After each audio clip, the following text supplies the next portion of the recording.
Clear है sir. Okay. तो अब इसमें क्या है समझना है हमको आगे। एक तो जो रीजन ऑफ कन्वर्जेंस है उसकी प्रॉपर्टी समझना है, क्योंकि वो काफ़ी इंपॉर्टेंट चीज़ है। मैथमेटिकली तो फॉर्मूला आपको पता चल जाएगा एक्स ऑफ जेड का, लेकिन उसका रीजन ऑफ कन्वर्जेंस क्या होगा उसके लिए थोड़ा बहुत लॉजिकल आपको सोचना पड़ेगा। कई बार ऐसा होता है कि जेड ट्रांसफॉर्म के लिए थोड़ा बहुत सोचना पड़ेगा, या फिर क्वेश्चन में डायरेक्ट आरओसी आपको दिया जाएगा और उससे आपको पूछा जाएगा कि सिग्नल किस तरीके का होगा, वो सब चीज़ें। तो उसका एक तो आपको properties of region of convergence जो है उसकी क्या क्या प्रॉपर्टी है वो समझना पड़ेगा, और उसके अलावा जेड ट्रांसफॉर्म की थोड़ी बहुत प्रॉपर्टी है वो समझना है। ठीक है। और फिर लास्ट में हमको ये समझना है कि इसको डिफरेंस इक्वेशन को सॉल्व करने के लिए किस तरीके से हम यूज़ करते हैं। ओके। तो अब एक जनरल एक और एग्जांपल देखते हैं हम। मान लो कि एक सीरीज दिया हुआ है एक्स ऑफ एन, इसको आप लोग भी ट्राई करना सॉल्व करने की। Okay. So X of N आपको दिया हुआ है 2 4 5 7 0 1। ठीक है। तो जो डिस्क्रीट टाइम सिग्नल्स होते हैं उनको रिप्रेजेंट करने का एक तो उसका या तो फॉर्मूला लिख दिया जाए, दूसरा ये तरीका होता है जो मैंने अभी इंडिकेट किया है। ठीक है। इसमें क्या करना पड़ेगा आपको, बस एक ऐसा एक एरो लगा हुआ रहेगा। ठीक है।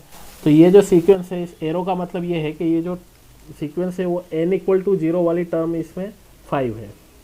ठीक है। तो इस सिग्नल को अगर आप प्लॉट करेंगे तो n इक्वल टू 0 पे इसकी वैल्यू है आपका 5। ठीक है। अब यहाँ से ये n इक्वल टू 0 हो गया, तो आगे वाली टर्म क्या हो जाएगी, n इक्वल टू 1 2 3, और इसके पीछे वाली क्या हो जाएगी -1 -2। ठीक है। तो n इक्वल टू -1 पे इसकी वैल्यू है 4, n इक्वल टू -2 पे इसकी वैल्यू है 2। ठीक है। n इक्वल टू 1 पे क्या वैल्यू होगी 7।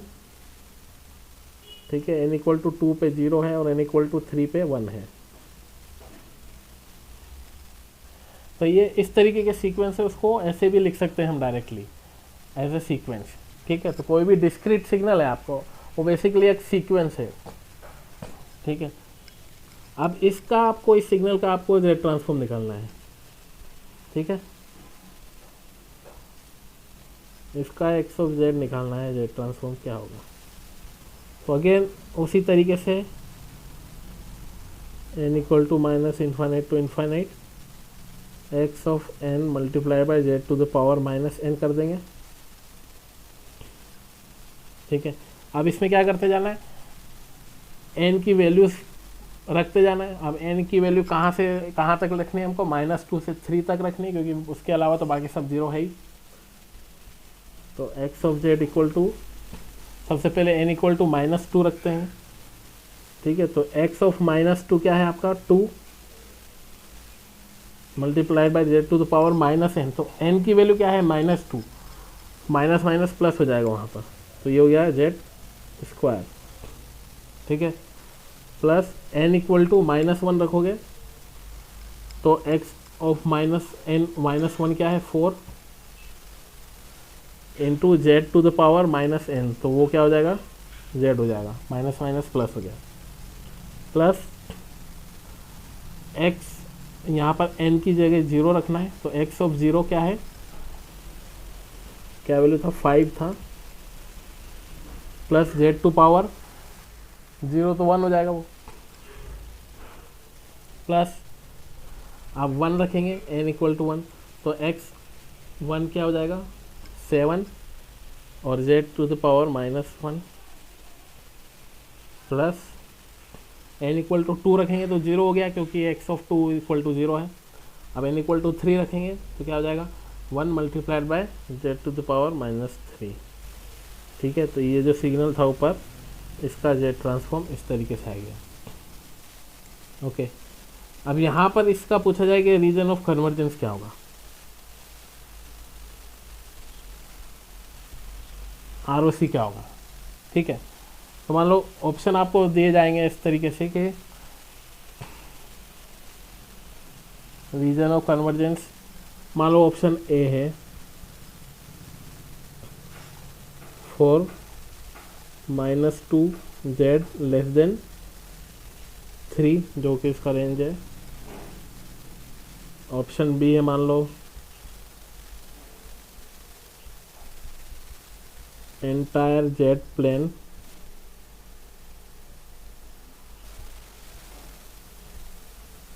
ऑप्शन सी दे दिया entire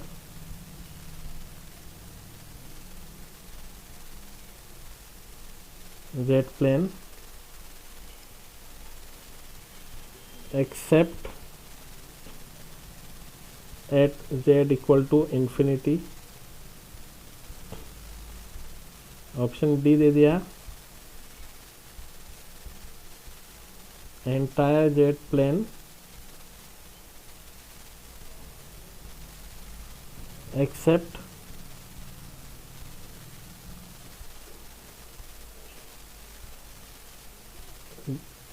eight z equal to 0, infinite. ठीक है, तो इन चारों में से आपको बताना है कि इसका आरओसी क्या होगा इस सिग्नल का, रीजन ऑफ कन्वर्जेंस। ऑप्शन जो भी आपको सही लगे वो चैट बॉक्स में कमेंट करिए।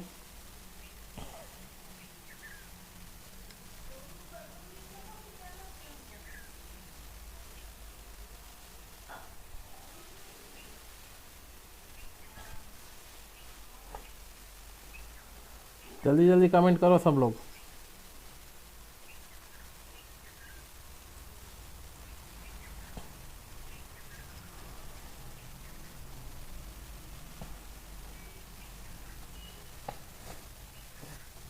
ऑप्शन ए बोल रहे हैं सब लोगों को। ऑप्शन ए लग रहा है या किसी को कोई और ऑप्शन भी सही लग रहा है?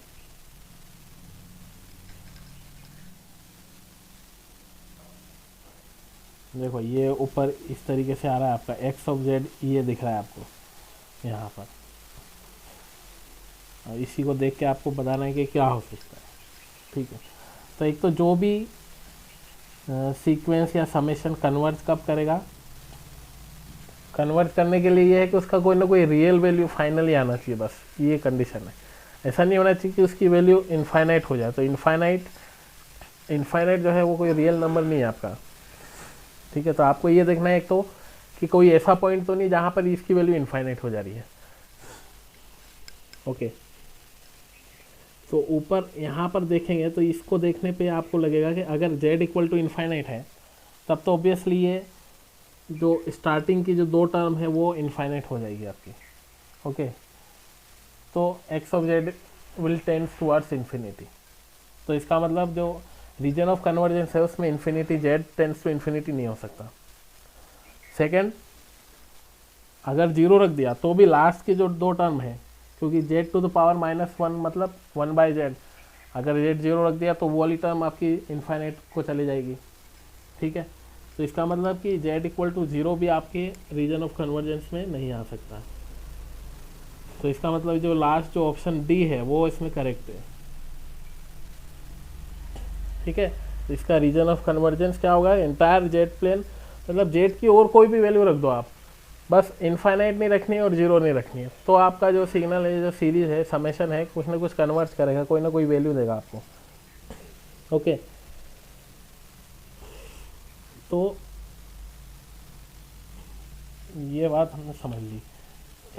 ओके, तो अब हम देखते हैं इसकी प्रॉपर्टीज क्या होगी। ठीक है, प्रॉपर्टीज ऑफ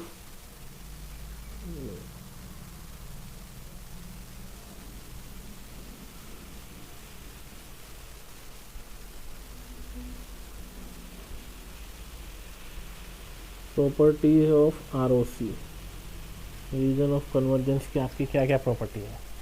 ठीक है, तो फर्स्ट जो प्रॉपर्टी है जो कि अभी हमने इस एग्जांपल से ही समझी है, वो प्रॉपर्टी क्या है, the ROC does not contain poles।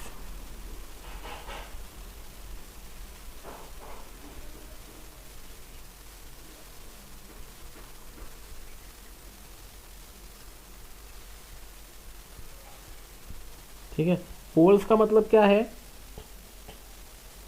मान लो ये x ऑफ z है, तो जेड की वो वैल्यू जिस पे एक्स ऑफ जेड जो है वो आपका इनफाइनाइट हो जा रहा है, वो इसका पोल कहलाएगा। ठीक है,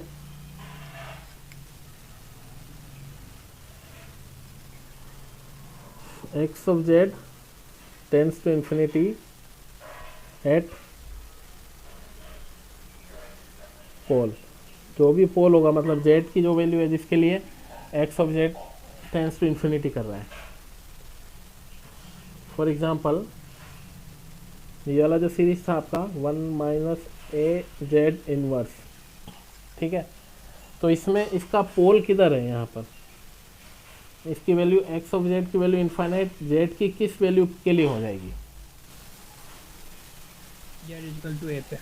हाँ, location of pole will be at, magnitude इसका जब भी इक्वल हो जाएगा ए के, वहाँ पर इसके पोल्स एग्जिस्ट करेंगे। ओके, तो जो आर है वो कंटेन पोल को कंटेन नहीं कर सकता, क्योंकि वहाँ पर ओबियसली जो सीरीज है आपका वो कन्वर्ज होगा ही नहीं, उसकी वैल्यू इनफाइनाइट हो जा रही है। ठीक है,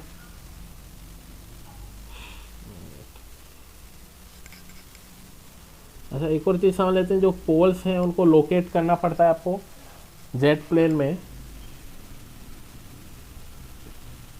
ठीक है, तो उसको एक क्रॉस से हम इंडिकेट करते हैं। मान लो जेड इक्वल टू 0 पे एक पोल है, तो इसको ऐसा ओरिजिन पे एक क्रॉस लगा देंगे, उसका मतलब हो गया कि वहाँ पर एक पोल है। अगर जेड इक्वल टू मान लो 1 पे पोल है, तो वहाँ पर क्रॉस लगा देंगे। ठीक है, इस तरीके से पोल्स को रिप्रेजेंट करते हैं। और दूसरा चीज़ होता है 0। ठीक है, अब 0 को ऐसे ही 0 लगा के रिप्रेजेंट करते हैं। 0 का मतलब यह है कि जेड की वो वैल्यू जिस पे सिग्नल की एक्स ऑफ जेड की जो वैल्यू है वो 0 हो जा रही है, तो उसको 0 बोलेंगे। ठीक है, तो ये हुई बात पोल 0 की। और जो फर्स्ट प्रॉपर्टी क्या होगी आपकी कि आर जो है वो पोल्स को कंटेन नहीं करेगी।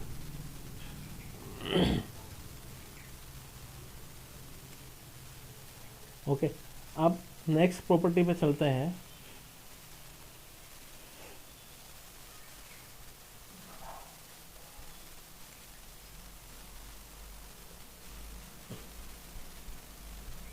the ROC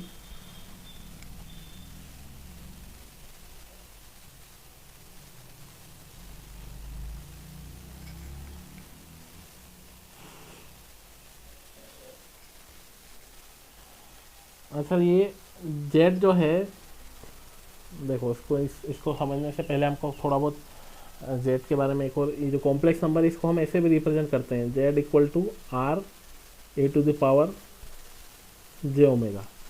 ठीक है, जैसे ये जेड प्लेन है, तो एक तो तरीका है इसका रियल पार्ट और इमेजिनरी पार्ट को अलग अलग बता दिया। दूसरा है कि इसका मैग्नीट्यूड और एंगल से इसको रिप्रेजेंट कर दिया। जैसे कि मैग्नीट्यूड इसका 2 है, ठीक है, तो मैग्नीट्यूड तो 2 हो गया, और एंगल है 30 डिग्री, तो उसको इस तरीके से ये रिप्रेजेंट हो जाएगा आपका। ठीक है, मान लो कि ये 30 डिग्री पे मैग्नीट्यूड इसका है 2, तो ये z इक्वल टू क्या हो गया 2 ए टू द पावर j, इसको यहाँ 30 डिग्री लिख दो या रेडियन में लिख सकते हैं। ठीक है, j 30 डिग्री, तो ये पोलर रिप्रेजेंटेशन हो गया इस तरीके से। ठीक है, अब ये जो जेड ट्रांसफॉर्म पढ़ रहे हैं हम, ठीक है, इसी तरीके से एक और ट्रांसफर होता है, वो है फोरियर ट्रांसफॉर्म। ठीक है, तो उसको भी हम आगे पढ़ेंगे नेक्स्ट क्लासेस में। उसको भी सिमिलर, मतलब काफ़ी हद तक सिमिलर होता है। उसमें क्या होता है कि एक्स ऑफ सिग्नल अगर एक्स ऑफ एन है, तो उसका फोरियर ट्रांसफॉर्म किस तरीके से डिफाइन होता है, summation of X of N multiply to the power minus J omega.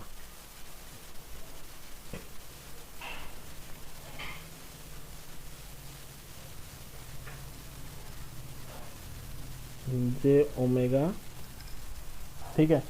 तो अब इसमें क्या होगा, यहाँ पर आर नहीं होता है, ठीक है, J omega to the power minus N लगाना बोल गया इसमें, ठीक है। तो ये इस तरीके से जेट फोरियर ट्रांसफॉर्म को डिफाइन करते हैं हम लोग।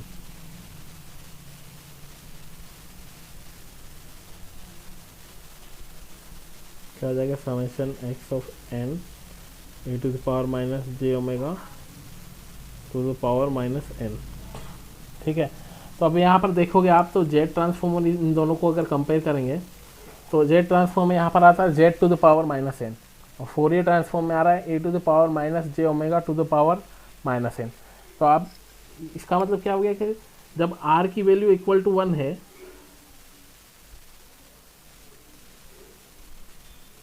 व्हेन आर इक्वल टू 1, तब क्या हो गया कि जो जेड ट्रांसफॉर्म है ये इक्वल हो गया इसके फोरियर ट्रांसफॉर्म से, ठीक है। तो मतलब जो यूनिट सर्कल है जेड प्लेन में, आर इक्वल टू 1 मतलब जब मैग्नीट्यूड इक्वल टू 1 हो रहा है, तो यूनिट सर्कल पे जो एक्स ऑफ जेड की वैल्यूज हैं जितनी भी सारी, वो इसके फोरियर ट्रांसफॉर्म के इक्वल हो जाएगी, ठीक है। तो अगर आप इसका रीजन ऑफ कन्वर्जेंस इस यूनिट प्लेन को, सॉरी यूनिट सर्कल को इंक्लूड कर रहा है, इसका मतलब क्या है, उसका फोरियर ट्रांसफॉर्म जो है वो कन्वर्ज करेगा। और अगर are O C unit circle को इंक्लूड नहीं कर रहा है, इसका मतलब क्या हुआ कि फोरियर ट्रांसफॉर्म इसका कन्वर्ज नहीं कर रहा है सिग्नल का, ओके। इस प्रॉपर्टी को अभी समझ गए तो ठीक है, वरना जब फोरियर ट्रांसफॉर्म पढ़ेंगे तब भी आप इसको समझ सकते हैं, ठीक है। तो इसको लिख सकते हैं इस तरीके से, if Fourier transform of X of N converges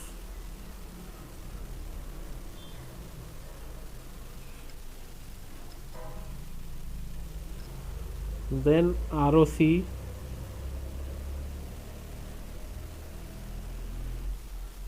must include unit circle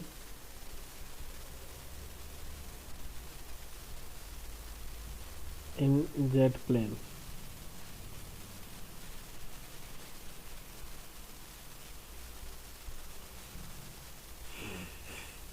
ठीक है।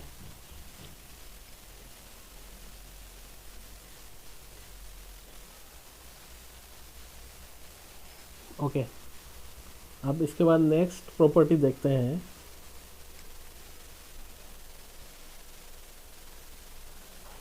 अगर x ऑफ n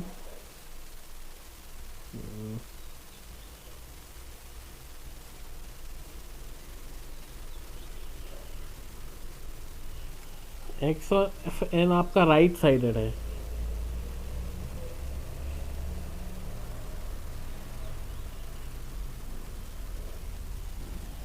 तो राइट साइडेड से पहले हम इसको फाइनाइट ड्यूरेशन के लिए समझते हैं। अगर X of N finite duration का सिग्नल है आपका,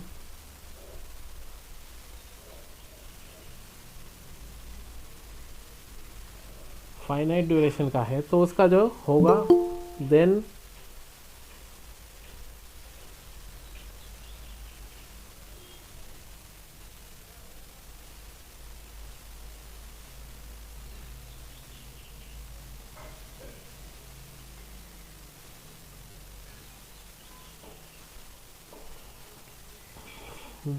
ROC जो है, ROC is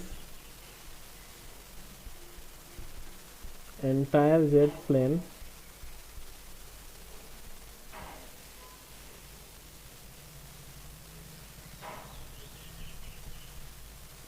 with the possible exception of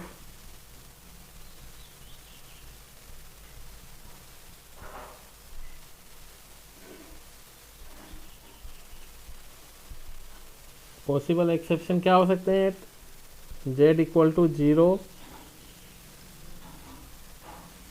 और z इक्वल टू इन्फिनिटी। ठीक है, ये भी हमने ऊपर जो सीरीज है उसमें देखा है, कोई भी सीक्वेंस है अगर फाइनाइट ड्यूरेशन का, जैसे कि ऊपर हमने जो देखा था सिग्नल,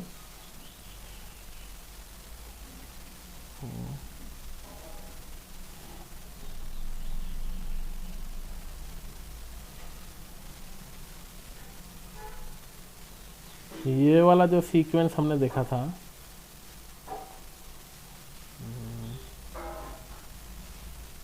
ये X of N equal to, अब ये क्या है, फाइनाइट ड्यूरेशन है। ठीक है, तो अब इसका जो भी जेड ट्रांसफॉर्म होगा वो हमेशा कुछ ना कुछ इस तरीके से होगा, फाइनाइट ड्यूरेशन। जेड ट्रांसफॉर्म में भी जो टर्म्स होगी वो फाइनाइट होगी आपकी। ठीक है, तो फाइनाइट टर्म्स का जो समेशन है हमेशा नॉर्मली क्या होगा, फाइनाइट होगा। इसका एक्सेप्शन क्या होगा, अगर कोई टर्म इनफाइनाइट हो गई तो फिर उसका सम इनफाइनाइट होगा, अदरवाइज तो उसका सम फाइनाइट होगा, भले वो कितनी भी बड़ी वैल्यू हो। ठीक है, तो फाइनाइट ड्यूरेशन जो है सिग्नल होंगे उन सब के ROC जो होंगे वो एंटायर जेड प्लेन होंगे, with the possible exception of Z equal to 0 और इनफाइनाइट। मतलब जेड इक्वल टू 0 पे भी कोई टर्म इनफाइनाइट हो सकती है, जैसे 7z-1 है, तो अब जेड इक्वल टू 0 पे ये वाली टर्म आपकी इनफाइनाइट हो रही है। Similarly Z equal to infinite पे जब जेड की पॉजिटिव पावर्स होगी वो सब इनफाइनाइट हो जाएगी। ठीक है, तो जो फाइनाइट ड्यूरेशन के आपके सिग्नल्स हैं उसका जो जेड ट्रांसफॉर्म होगा वो हमेशा एंटायर जेड प्लेन को कंटेन करेगा, विद द पॉसिबल एक्सेप्शन। वहाँ पर अब देखना है आपको कि टर्म्स में जेड की नेगेटिव पावर है या नहीं। अगर मान लो जेड की नेगेटिव पावर नहीं है तब तो जेड इक्वल टू 0 पे भी वो कन्वर्ट करेगा। ठीक है, सिमिलरली अगर मान लो जेड की पॉजिटिव पावर है ही नहीं तो जेड इक्वल टू इन्फाइनाइट पे भी वो कन्वर्ट करेगा। ठीक है, तो वो आपको देखना है, पॉसिबल एक्सेप्शन लिखा हुआ है यहाँ पर, ऐसा नहीं कि हमेशा ये एक्सेप्शन होगा ही। ओके, तो नेक्स्ट प्रॉपर्टी जो देखते हैं हम, नेक्स्ट प्रॉपर्टी, अगर एक्स ऑफ एन आपका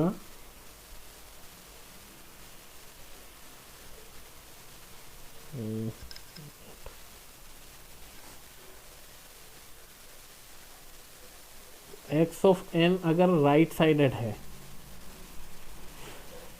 ठीक है, तो उसका ROC किस तरीके से होगा। राइट साइडेड का मतलब क्या है, मतलब एक्स ऑफ एन जो सीरीज है, जो सीक्वेंस है वो इस तरीके से है कि कोई एक पॉइंट के राइट हैंड साइड तक उसकी मतलब वैल्यूज आती जा रही है, उसके बाद में मतलब उससे पहले उसकी वैल्यू 0 है। ठीक है, if X of N is right sided,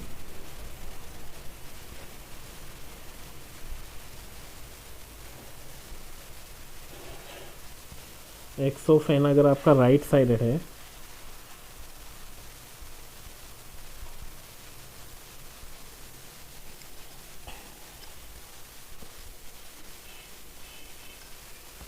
तो राइट साइडेड का मतलब क्या है ये भी हम देखते हैं, पहले इसको लिख लेते हैं। And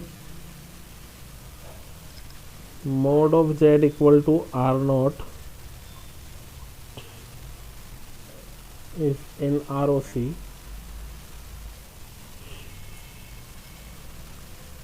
then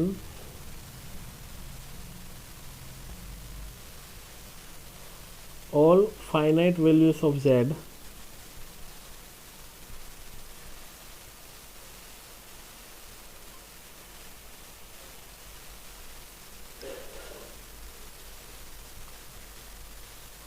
all finite values of Z for which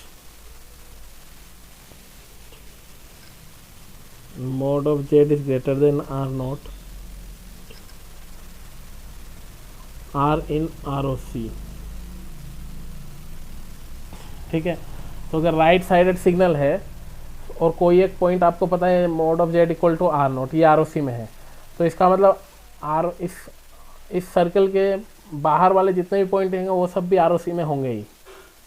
ठीक है, तो सबसे पहले राइट साइडेड का मतलब समझ लेते हैं कि X of N right sided, इसका मतलब क्या है। तो राइट साइडेड जो भी सीक्वेंस होगी उसके टर्म्स इस तरीके से होगी आपकी, ठीक है, मतलब राइट हैंड साइड में उसकी वैल्यूज़ कुछ ना कुछ आती जा रही है, और एक पॉइंट के बाद जो है लेफ्ट हैंड साइड पे इसकी सारी वैल्यूज़ 0 हैं। ठीक है, तो ये एक राइट साइडेड सीक्वेंस होगी। मान लो n इक्वल टू -2 है, ये -1 0 1 2 3 4 5 6 7 8। ठीक है, तो इस तरीके के सीक्वेंस है, सब राइट हैंड साइडेड है। सपोज ये है,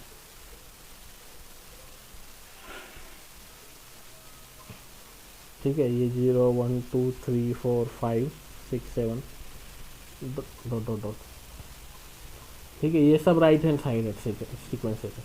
अगर लेफ्ट साइड का पूछा जाए, लेफ्ट साइडेड सीक्वेंस कैसे होगी, सिमिलरली इसको उल्टा कर दो, तो ये लेफ्ट साइडेड है कि मतलब किसी एक पॉइंट के राइट हैंड साइड की सारी वैल्यूज़ 0 है, उसके बाद उसके लेफ्ट हैंड साइड वाली वैल्यूज़ कंटिन्यूस आती जा रही है अप टू इन्फिनिटी। ठीक है, तो ये आपको हो गया लेफ्ट साइडेड, ये हो गया राइट साइडेड।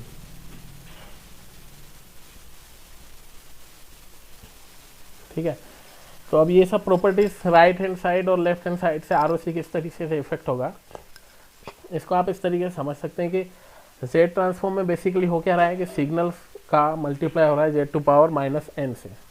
ठीक है, तो अब राइट हैंड साइड में सिग्नल की वैल्यूज आती जा रही है, तो राइट हैंड साइड में Z to the power -n किस तरीके से बिहेव करेगा, जैसे जैसे n की पावर बढ़ रही है, Z to the power -n क्या है, जैसे जैसे बढ़ेगा वो उसको उससे मल्टीप्लाई हो रहा है सिग्नल से, उसका Z to the power -n से, तो वो उसकी वैल्यू को क्या करेगा, कम करेगा कुछ। ठीक है, जैसे जैसे Z to the power -n की वैल्यू बढ़ेगी, तो Z to the power -n की वैल्यू क्या होगी आपकी, कम करती जाएगी उसको। ठीक है, फॉर एग्जांपल मान लो कि इस तरीके की सीक्वेंसेस, ओके, मान लो कि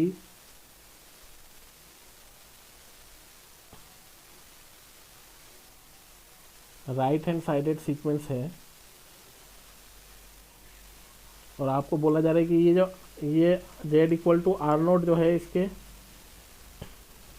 आरओसी में कंटेन करता है। ठीक है, mod of z equal to R naught, ये आरओसी में है। ओके, तो अब इसके बाद वाले जो भी पॉइंट है जो z से बड़े हैं, ठीक है, तो वो सब भी आरओसी में होंगे राइट हैंड साइड के लिए। क्यों होंगे, क्योंकि मान लो कि इससे जो भी बड़ा होगा, मान लो z, उस z to the power -n वाले पे आपको फोकस करना है, तो ये क्या होगा, divided by 1/z to the power n। ठीक है, तो अब मान लो आर नोट की जगह मैं 2 लिख देता हूँ, 2। ठीक है, तो 1/2 टू द पावर n से मल्टीप्लाई हो रहा है सीक्वेंस का। ठीक है, तो उसकी वैल्यूज़ जो हैं वो कन्वर्ट कर रही है। तो अगर मैं इसका मल्टीप्लाई करूँगा 1/3 टू द पावर n से, तो भी वैल्यूज़ कन्वर्ट करनी चाहिए, क्योंकि अब और छोटी नंबर से उसका मल्टीप्लाई कर रहा हूँ। ठीक है, मान लो कि कोई समेशन है, अब इस समेशन को मैंने मल्टीप्लाई कर दिया 2 से और बोल रहा हूँ कि यहाँ ये अभी भी कन्वर्ट कर रहा है, तो अगर मैं इसको 1 से मल्टीप्लाई करूँगा तब तो ये ज़रूर कन्वर्ट करना चाहिए फिर। ठीक है, तो ये लॉजिक है इसका, इस प्रॉपर्टी का।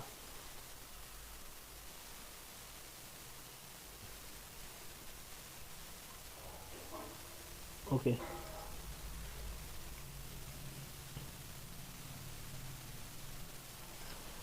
तो जो सेकंड प्रॉपर्टी है वो भी इसी से रिलेटेड है।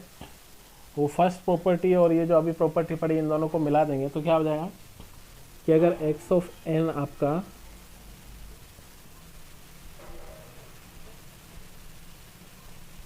राइट साइडेड है एंड अगर right sided and x of z is rational, मतलब कि x ऑफ z की कुछ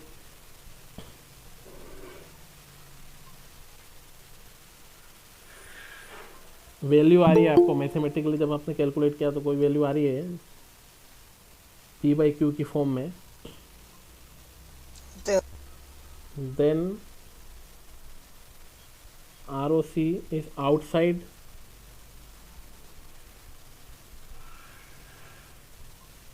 द आउटर मोस्ट पोल। ठीक है, तो अगर एक्सोफिन आपका राइट साइडेड है सिग्नल, और मान लो यहाँ पर पोल इस तरीके से पोल हैं इसके, ठीक है, दो पोल हैं और ये वाला आउटर मोस्ट पोल है, तो इसमें क्या होगा कि जो ROC होगा उसके बाहर ही होगा, वो उसके अंदर नहीं आ सकता। वो ROC कुछ इस तरीके से बाहर की तरफ होगा। तो ये कैसे आया? क्योंकि हमने देखा कि अगर राइट हैंड साइडेड है तो क्या होगा, उसका प्रॉपर्टी क्या हो रहा है राइट हैंड साइड का, कि अगर मान लो कोई एक पॉइंट पे है तो उस पॉइंट से आगे के जितने भी पॉइंट है जिस पे z ग्रेटर देन है, तो वो सब पॉइंट पे उसका ROC होना चाहिए। ठीक है, लेकिन हमको पता है कि जो ROC है वो पोल को कंटेन नहीं करेगा। ठीक है, तो पोल को कंटेन नहीं करना चाहिए, तो इन दोनों चीज़ों को कंबाइन करोगे तो क्या मिलेगा आपको कि ROC जो है वो अगर पोल के बाहर ही होगा, हमेशा जो सबसे बड़ा जो पोल है उसके बाहर ही होना चाहिए, तभी ये दोनों प्रॉपर्टीज एक साथ अप्लाई होगी। अदरवाइज क्या हो गया, ROC अगर मान लो केवल इसके अंदर हो जाता, मान लो पोल के अंदर हो जाता, तब तो फिर जो अभी इससे नेक्स्ट प्रॉपर्टी पड़ी है उसके अकॉर्डिंग उस पोल पे भी उसकी ROC डिफाइन होनी चाहिए थी, जबकि ऐसा होता नहीं है। पोल पे उसको ROC को हम कंटेन नहीं करते, मतलब ROC does not contain any pole. ठीक है, तो ये भी काफ़ी इंपॉर्टेंट प्रॉपर्टी है। x of n is right sided and x of z is rational, then ROC is outside the outermost pole.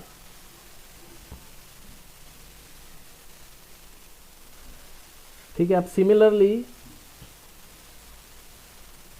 क्या है, x of n अगर लेफ्ट साइडेड है,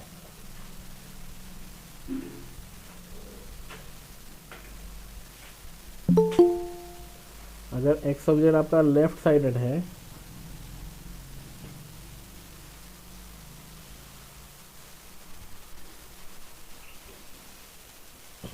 तो कौन सा एग्जांपल एक्सप्लेन करना है दोबारा?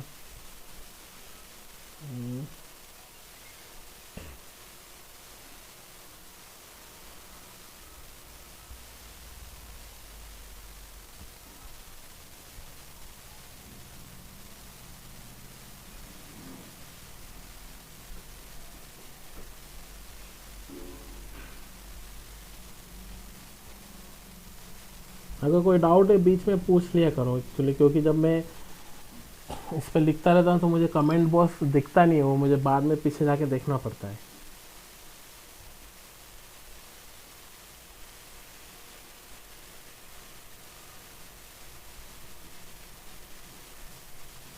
चलो ठीक है, अभी तो छोड़ते हैं।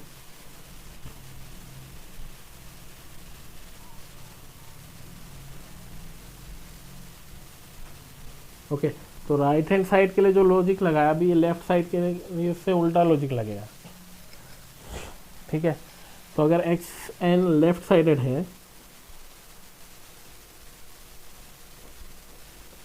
And mod of z equal to R0 is in ROC, अगर ये ROC में है, then all values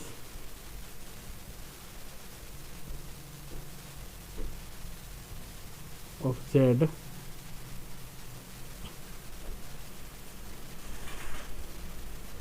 for which जो मैग्नीट्यूड ऑफ z है वो लेस देन R0 है, will also be in ROC। ठीक है, तो अब लेफ्ट साइडेड सिग्नल है,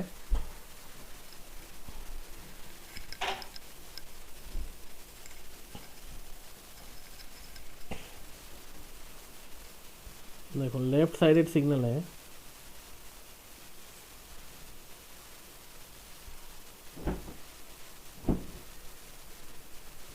तरीके का कोई सिग्नल है। तो मैं बोल रहा हूँ जब मैं इसको इस वाले एक्सपोनेंशियल से मल्टीप्लाई कर रहा हूँ तो ये कन्वर्ज हो रहा है। तो लॉजिक ये है कि अगर जब इसको इससे छोटे वाला कोई एक्सपोनेंशियल है, इस तरीके का कोई एक्सपोनेंशियल है, तो उससे मल्टीप्लाई करोगे तो भी फिर ये कन्वर्ज करना चाहिए।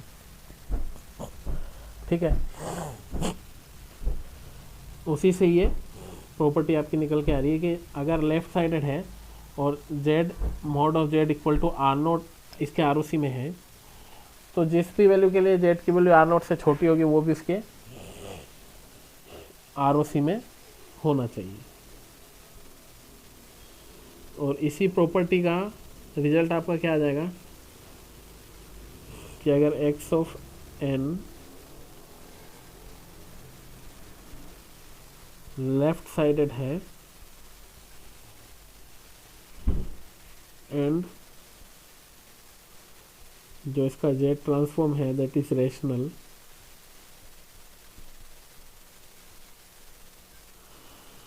देन इट इम्प्लाइज, इसको ऐसे भी लिख सकते हैं, देखो ये जो साइन है इसका मतलब है implies, then it implies that R O C is inside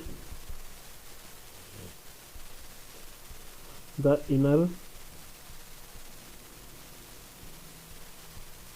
innermost pole. ठीक है,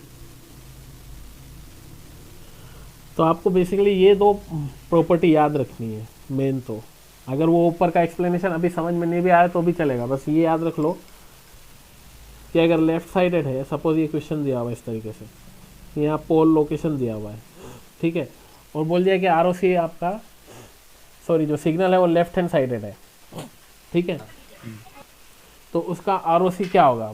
तो अगर लेफ्ट साइडेड है तो आर ओ सी कैसा होगा आपको पता है, inside the inner most pole.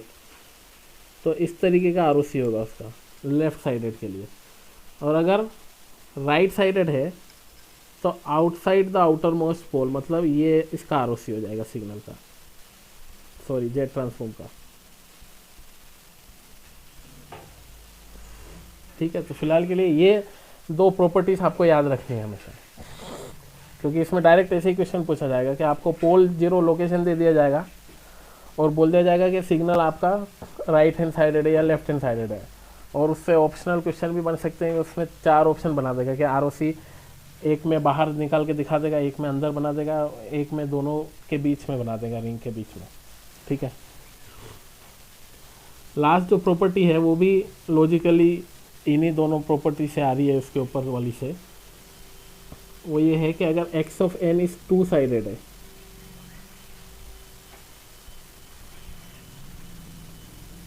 Two sided, अब 2 साइडेड का मतलब क्या होगा, लेफ्ट साइड और राइट साइड समझ लिया। 2 साइडेड मतलब कि दोनों तरफ जा रहा है, वो माइनस इन्फिनिटी की तरफ भी जा रहा है और प्लस इन्फिनिटी की तरफ भी जा रहा है। ठीक है, मतलब कि कोई सिग्नल इस तरीके से है, ये क्या है, 2 साइडेड हो गया, मतलब जाता ही जा रहा है, ये माइनस इन्फिनिटी की तरफ भी इसकी वैल्यू आ रही है, प्लस इन्फिनिटी की तरफ भी वैल्यूज बढ़ती जा रही है। तो ये एक्स ऑफ एन 2 साइडेड हो गया।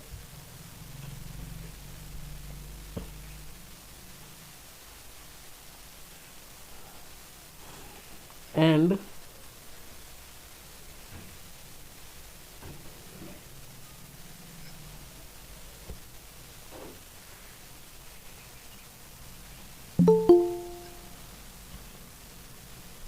Mode of Z equal to R naught जो है इज इन आर ओ सी, कोई एक पॉइंट आर ओ सी में है, ये दिया हुआ है।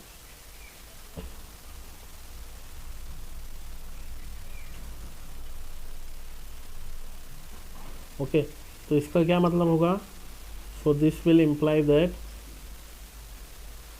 Are O C is a ring in the z plane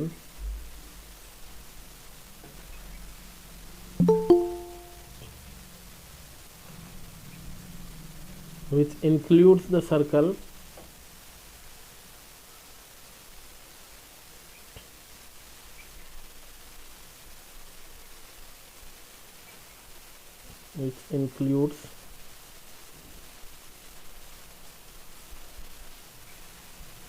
the circle mod of Z equal to r not.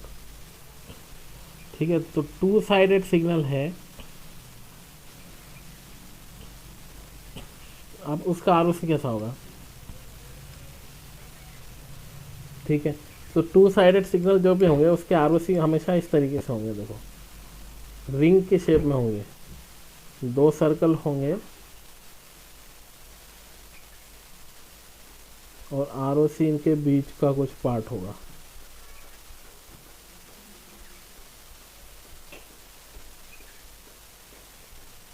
कहने का मतलब ये है। ठीक है, अगर टू साइडेड सिग्नल है तो ये सब जो है आपकी प्रॉपर्टीज ऑफ आर है, जो रीजन ऑफ कन्वर्जेंस है उसकी प्रॉपर्टीज़ है। तो इन प्रॉपर्टीज़ को समझने के बाद अब आपको काफ़ी अच्छा आइडिया हो जाएगा कि इस तरीके के क्वेश्चन आप आसानी से सॉल्व कर पाएंगे और आप आर निकालना आपके लिए आसान हो जाएगा। सर ये सर्किट ड्रॉ कैसे किया? ये सर्कल अब आपको कैसे मिलेंगे, उस पर्टिकुलर सिग्नल के रेस्पेक्ट में वो वैल्यूज़ मिलेगी आपको। ठीक है, फॉर एग्जांपल जो सबसे पहला जो एग्जांपल देखा था हमने वो क्या था, x of n equal to a to the power n un। ठीक है, तो अब इस सिग्नल से हमको पता चला कि इसका आर क्या था, mode of z greater than mode of a। ठीक है, तो यहाँ पे जैसे इस सिग्नल से आपको ये इंफॉर्मेशन मिली, उसी तरीके से वो सिग्नल जो होगा वहाँ पर ये जो दो सर्कल है वो सर्कल की वैल्यूज़ वहाँ पे मिलेगी। मतलब कि उसका आर जो है जेड का टू साइडेड सिग्नल के लिए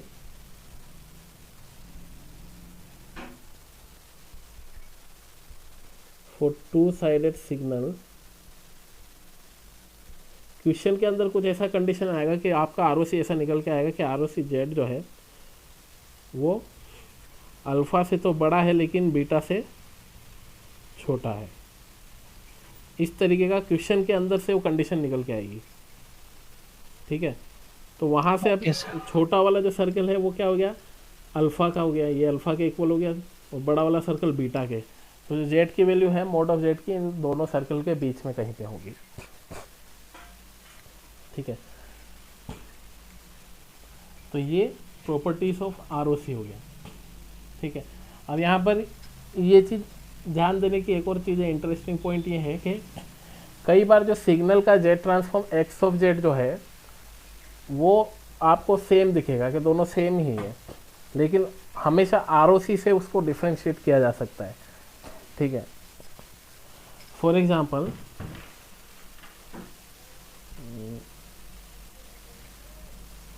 हम लेते हैं कोई सिग्नल x ऑफ n इस तरीके से दिया हुआ है, minus a to the power n into u of minus n minus 1। ठीक है, तो अब इस सिग्नल का जेड ट्रांसफॉर्म आपको निकाल के देखना है, ये ऐसे होमवर्क आपको दे रहा हूँ मैं। ठीक है, तो इस सिग्नल का आपको जेड ट्रांसफॉर्म निकालना है और उसका आर निकालना है। ओके, तो जब नेक्स्ट क्लास में आएंगे तो इसका ये डिस्कस करेंगे हम लोग, इसका जेड ट्रांसफॉर्म क्या है और इसका रीजन ऑफ कन्वर्जेंस क्या है। Okay, yes sir. ओके, तो अभी इस क्लास में कोई डाउट है तो आप पूछ लीजिए, अदरवाइज इस क्लास को हम एंड करेंगे अभी। सर इसका वीडियो सर यूट्यूब पे आज डाल दीजिएगा या बाद में? हाँ ठीक है, मैं ट्राई करूँगा आज ही डालने की, अगर अपलोड हो जाता है तो आज ही मिल जाएगा। सर पिछला वाला वीडियो भी डाल दीजिएगा, पिछला क्लास का। हाँ पिछला वैसे मैंने डाल दिया है, उसका लिंक मैंने नहीं भेजा था, बस मैं लिंक भी आज भेज दूंगा।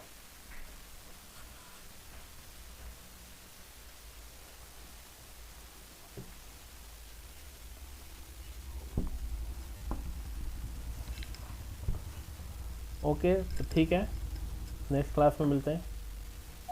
Okay, thank you sir. Thank you.